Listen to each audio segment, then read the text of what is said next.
Okay. Greetings.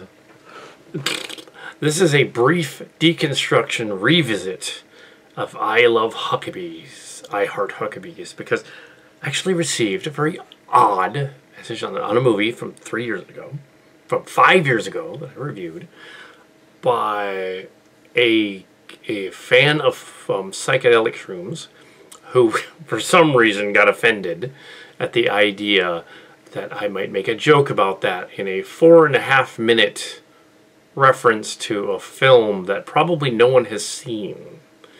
It made about $7 million at the box office. I saw it in theaters. It was nominated for an Oscar, and that's how it made $7 million, but not a lot. I think altogether it made $11 million, which is not a lot for that kind of movie. I think it might have eventually, through video sales over the 5 years, $20 million.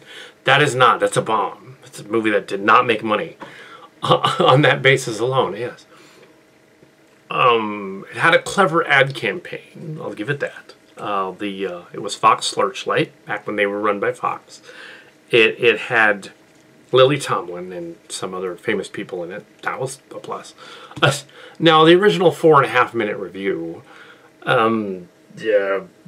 which was more of, oh, I don't like this movie. Basically, apparently, whoever got on a tangent over that one, probably mixing it up with my review of Adaptation, in which I was knocking the same idea, that drug use in the movie being the plot. I don't like drug use. So what? My opinion, right? But yeah, this guy, a long time. I left his diatribe comments. You can go comment as well on, but don't be mean. on I Heart Huckabees or I Love Huckabees. I don't love Huckabees. I don't heart Huckabees. Huckabees was a movie that came out in a very weird time period that many people don't remember. It came out, not 2008 as the video refines, 2004. 2004. So it was like 4 years earlier than that. By 2008, Mike Huckabee was a commentator on Fox, and it was later on, and he did other things. By the 2015 review, he was already entrenched at Fox, and he was a big name. Not for being former governor or for being a presidential candidate, but for being a guy who runs on Fox. His daughter, Sarah Huckabee Sanders, no relation to Bernie Sanders, was briefly the secretary of the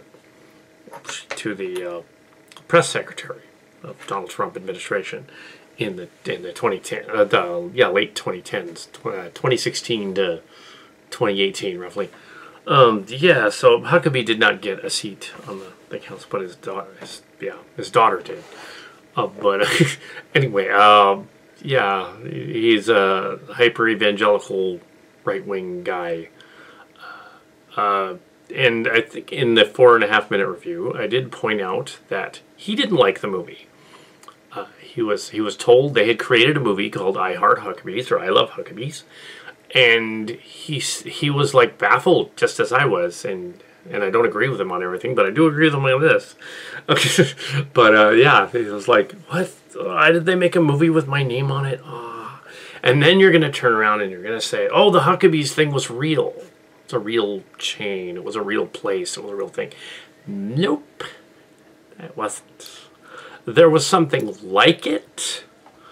There was something like it out there, but mainly it was this glorious ad campaign for this movie, making it look like there was a Huckabees store chain, like Wal Mart, which existed. It was Wal Mart, actually, and they had a spin-off thing in association with it. So they weren't real. It was just a show. They put on the show, they put up the ads, they put up the storefronts. It was Walmart. They were in charge of this thing with their buddies. So there isn't really, and now all their websites are gone. Go on the Wikipedia page and look up I Heard Huckabees. Or close down the websites because the movie's done, you know. But it is interesting to go back and see how the elaborate thing they did with all the characters and cast and movie and stuff fooled many people. Apparently, according to this critic who, for YouTube blogger, I wouldn't go into any detail, but except that it was bizarre that he was going on. He talked more about in length about psychedelic shrooms and drugs and stuff and weird stuff and how it helps the head trips and whatever. I don't know what that was about because I wasn't even talking about that. offhandedly mentioned, like, oh, yeah, they were probably on shrooms. I think there's a line of dialogue in the movie where somebody does that, like in adaptation. And now, there's a connection there because the actor. Oh, it's a 6 degrees of Kevin Bacon separation thing. Originally, it was 6 degrees of separation, but then it became 6 degrees of Kevin Bacon. That's a spoof because Kevin Bacon was in everything in the 90s and 2000s. So this guy who directed I Heart Huckabees, wrote it, was an actor in adaptation. Another extremely pretentious, full of itself, heady movie. Now I get that they were trying to be heady, like in adaptation, like in The Tree of Life, and like in many of these other existential movies or existential detectives in it. Yeah, and they were like going in there to figure out the lives of the people in the story. Ooh, you know what? 5 years later, it still doesn't make a lick of sense. Yeah, I get that it was supposed to be a quirky comedy thing, all of the Royal Tenenbaums crossed with a little bit of the X-Files, but it's just quirky. Doesn't equate to knee-slappingly funny. It's just quirky. It makes you go, that was funny. It was cute. I didn't think it was that cute. That's my opinion. I didn't think it was cute. I thought it was pretentious and annoying. And the fact that the Oscar people did recognize it, give it a nod for, I think, cinematography or something. Something low on the totem pole, but they got something. Like Tree of Life, which is really pretentious. And some of those other Terrence Malick movies. Actually, Boyhood is a better existential movie than this one. Yeah. Actually, Dazed and Confused, which is about drugs, is a better movie than this. Dazed and Confused, also Terrence Malick. Yeah. So yes, I know the classics like Dazed and Confused, and Fast Times at Ridgemont High was better. That was more of a comedy, though. So yes, of course, quirky comedy, kind of like smart alecky comedy. I don't understand as well as the other kind. So yeah, that's a given. If you've seen my other reviews, I didn't like the King of Comedy movie because it was ironic. He wasn't really the king of comedy. He ended up not being the king of comedy. The whole point is he's the bad king of comedy, the king of bad comedy. The Joker movie brilliantly spoofed that in an existential way in the new Joker movie, and that movie is awesome. And that should have someone for Best Picture in addition to Parasite. Because Parasite is basically the COL movie. No, but yeah, Joker should have won. That's what movie epitomizes this year. Anyway, so I heart Huckabees. So Fox Searchlight was being cute when they thought of the movie. Fact. Fox Searchlight was being cute. They knew about Governor Huckabee running for president. They knew that. And they're like, hey, name recognition. The same thing happened with Assange August Country. I know that there's an Assange County, but they were banking on the Assange trial that was going on. Julian Assange, finding Julian Assange thing that was going on. So they made that word really big on the title. They knew that it's a different Assange and it's spelled differently, but they figured people wouldn't go to see their movie that was just called August Country. So they threw in Assange Country. That was one other pretentious, quirky movie from a while back. I think it got an Oscar for something really small too. Nothing big. But yeah, I Heart Huckabees was a promotional thing by Fox Searchlight to promote Mike Huckabee, and also the Huckabee name and name recognition. They weren't related to Huckabee's name.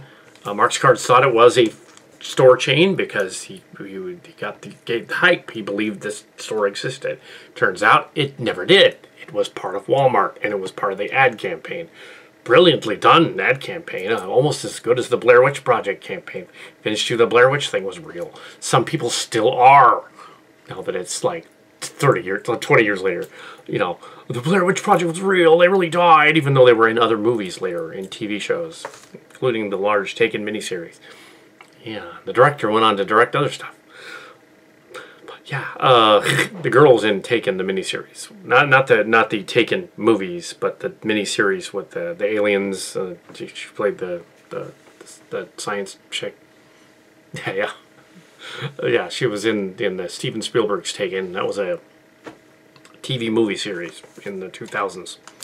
Similar to the X-Files. Very, very much like the X-Files. Sort of his version of Close Encounters updated.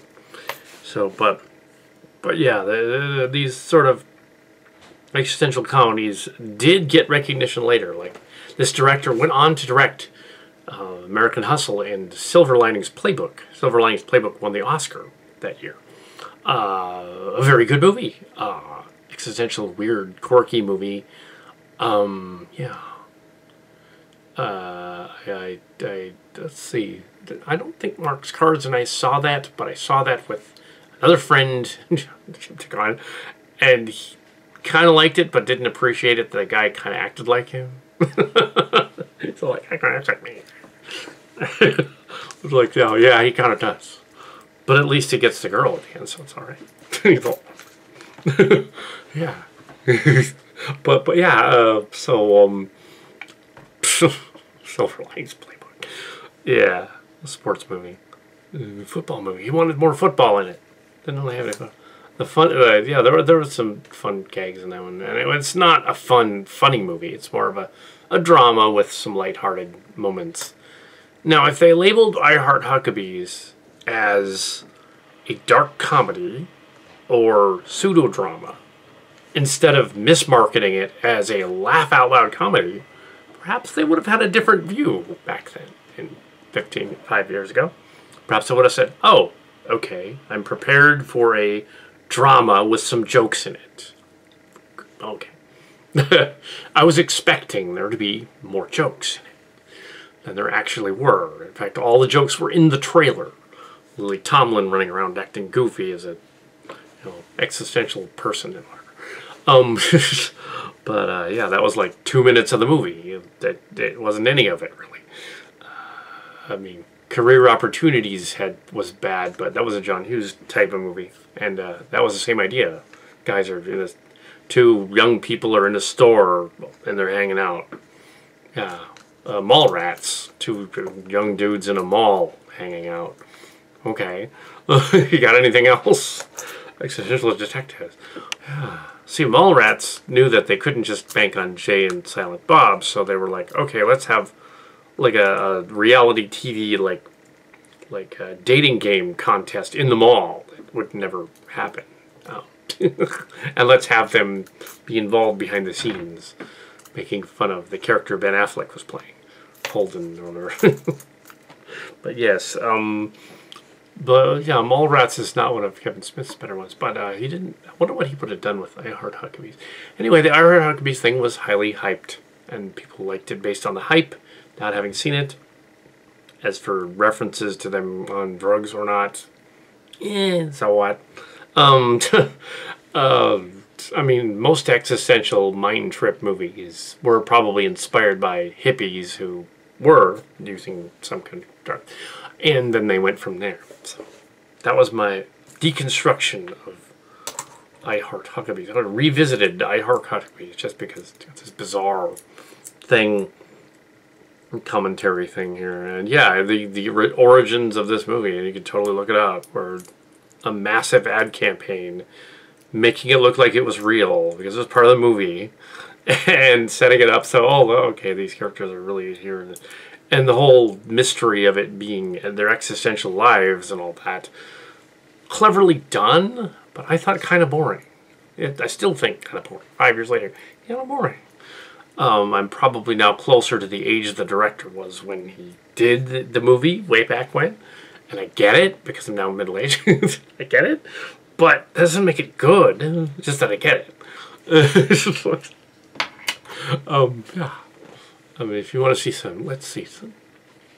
Want to see something, another existential one that was good? Yeah, Playbook. Let's see if I can think of it. Yeah, Boyhood. That's a good one. That one.